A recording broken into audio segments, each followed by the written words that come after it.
Okay, so from this site you can access the Receptionist Panel.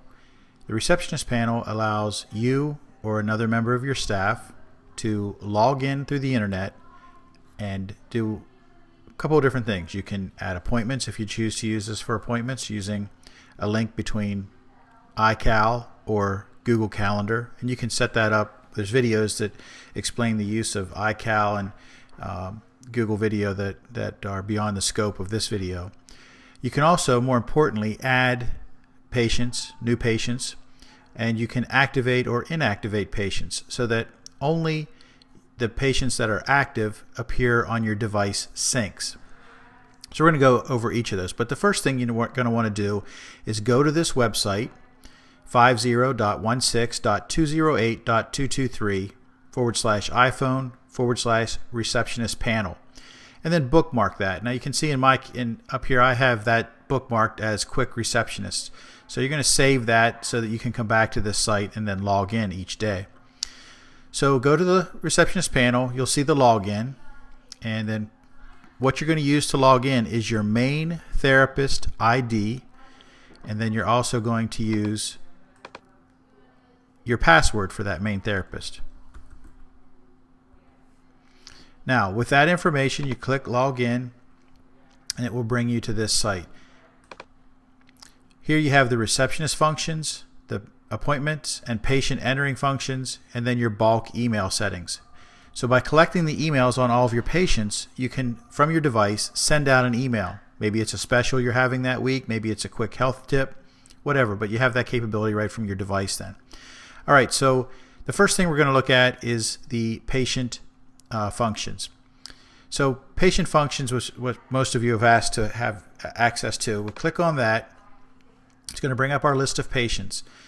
Now from here we can search for a patient by name, starting with first name. So like for example, if I want to find me, I type in David, and here I am. All right. If I want to search by patient code, birth date, reference, added by, number of notes, gender, that thing. You can do any of those searches, but most of you are going to use the search by name feature. So if we want to see all of our patients, we just click back on Show All, and there they'll all appear. We can select a patient and make that patient active, or we can make that patient inactive. Now, the other feature that you're going to want to use a lot is going to be your Add New. So when we click Add New, it brings us to this screen. Now, we can enter the first name. So let's go through adding this. So we'll add David, and we'll use my middle name as the last name. If we want to add a photograph or a picture, we can browse for a picture that we want to enter. So let's say we're going to use this one, and we enter their birth date either by the calendar or by typing it in. We can pick an email address. Now, right now, this is mandatory that you have an email. The next release, it will not be mandatory to have an email address to enter in. But I would suggest that you do, because otherwise you're not going to be able to use the feature of emailing your patients with a tip of the week or tip of the month, or openings available, or something that's happening in the office. The other option for right now, if you don't have a patient's email, is just make one up. So you could say like 1@2.com, or the other possibility you could do would be like set up a thing for your office and just put everybody the same. It could be patient or PAT at Cairo 2, or the name of your office, your own unique email address.com, or if you choose to, use your own email address if you don't have the patient's address. The patient code, it's auto-generated by the software when you enter them onto the device. In this case, if you want to see that the patient was entered differently via the front desk as opposed to auto, you can make up any code you choose to use. If you want to continue in the format of the auto generation, then what you're going to do is use the last three letters, capital, the first three letters, of the last name, so ALL, the first two letters, capital, and in small case, of the first name, and then the year of birth. And that's going to be the same as what would have been generated automatically by the software. So the first three letters of the last name, first two letters of the first name, and the year of birth. Put in a social security number if you choose to. Who they were referred by, we'll say Joe Brown. Number of visits you wish to see the patient, we'll say 25. You can select from the lists of codes that are on the app in the very first section of the application. So these are your list of quick access diagnosis codes in the front. So if you have groups of coding, you can anything you've put in your device will show up here, and then all you have to do is select it. If you want to add additional diagnosis codes, you can do that as well.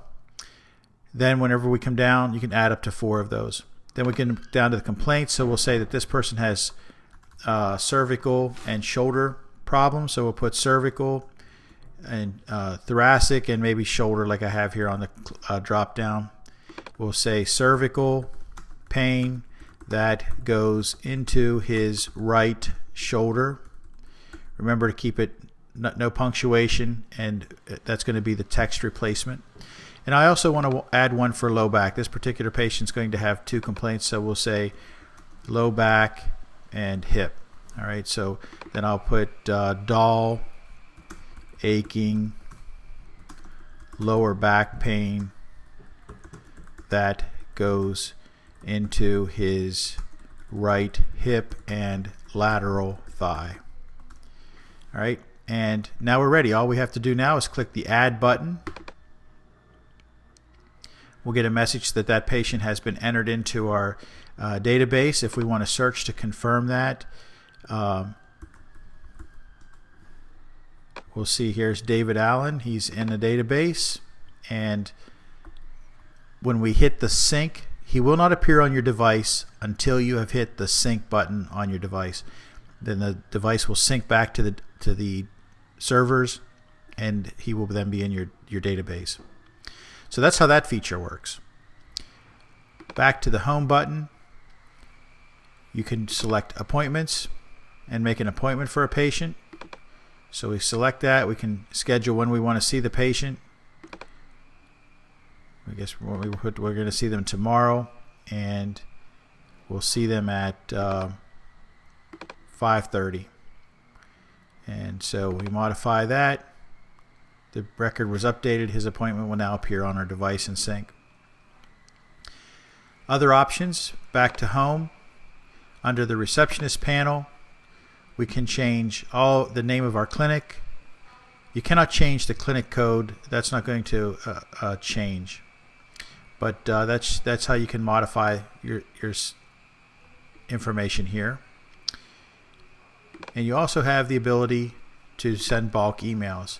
So you can select the patients. They will appear, the ones that have email entered. So we can add all of them, or we can just add certain people.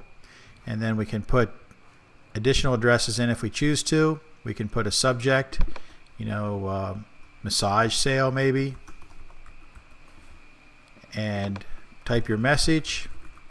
And when you hit send, that's going to send that to those test clients. So you have that ability built in as well. So that's an overview of how the Receptionist Panel works. I hope you make use of it, and I hope it helps you build your practice.